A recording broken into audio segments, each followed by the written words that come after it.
Assalamualaikum warahmatullahi wabarakatuh. Perkenalkan, nama saya Aurelia Clarissa.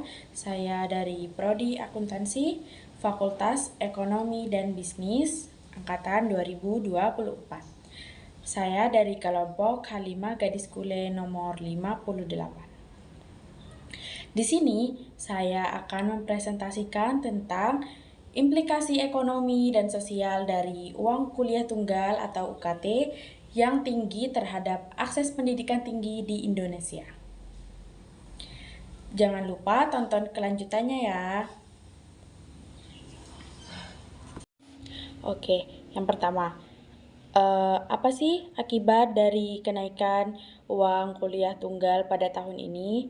Jadi, akibatnya banyak sekali demo mahasiswa yang memprotes kenaikan UKT pun digelar di beberapa wilayah di seluruh Indonesia.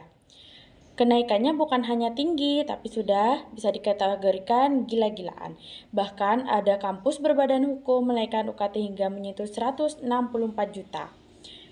Peristiwa ini sangat menyedihkan karena kenaikan UKT ini terjadi pada bulan pendidikan, serta di tengah-tengah PHK dan harga pangan yang masih tinggi sehingga menyebabkan banyak keluarga yang terjepit dengan kondisi yang tidak ramah ini. Alasan beberapa kampus menaikkan uang kuliah tunggal juga seragam, bahwa hal ini sejalan dengan Kemendikbud nomor 2 tahun 2024. Walaupun katanya menyasar anak-anak orang mampu, namun nyatanya demo yang dilakukan oleh mahasiswa kebanyakan dilakukan oleh golongan yang tidak mampu. Dampak dari kenaikan uang kuliah tunggal adalah penyusutan aksesibilitas. Beberapa dampak yang timbul akibat kenaikan uang kuliah tunggal bisa terlihat pada beberapa aspek. Di antaranya, yang pertama, peningkatan UKT secara serempak tentu memiliki dampak yang signifikan terhadap mahasiswa dan orang tua mereka. Mahasiswa yang tengah menempuh pendidikan tinggi, terutama yang berasal dari keluarga dengan latar belakang ekonomi menengah ke bawah, hampir terbawah, dan terancam terbawah karena berbagai faktor, dan mungkin pasti merasa terbebani dengan kenaikan biaya pendidikan ini. Mereka perlu mencari sumber dana tambahan atau mengambil beban kerja tambahan untuk memenuhi biaya kuliah anak-anak mereka. Yang kedua, penyusutan aksesibilitas pendidikan tinggi. Kenaikan UKT bisa mengurangi aksesibilitas pendidikan tinggi bagi masyarakat dari latar belakang ekonomi menengah ke bawah. Mahasiswa dari keluarga dengan keterbatasan finansial mungkin akan kesulitan untuk memenuhi biaya pendidikan yang lebih tinggi, sehingga mempersempit kesempatan mereka untuk mengejar pendidikan yang lebih tinggi. Ketiga, penurunan diversitas mahasiswa. Kenaikan uang kuliah tunggal juga bisa berdampak pada keberagaman sosial dan ekonomi di lingkungan kampus. Jika biaya pendidikan menjadi terlalu tinggi, maka perguruan tinggi mungkin akan melihat penurunan dalam keragaman mahasiswa dari latar belakang sosial dan ekonomi yang berbeda.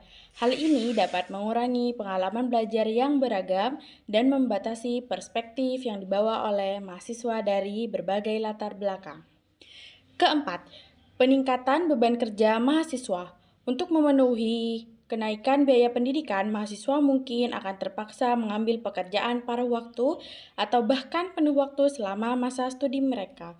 Hal ini dapat mengurangi waktu yang mereka miliki untuk belajar dan berpartisipasi dalam kegiatan akademis dan ekstrakurikuler, serta meningkatkan risiko kelelahan dan mudah stres.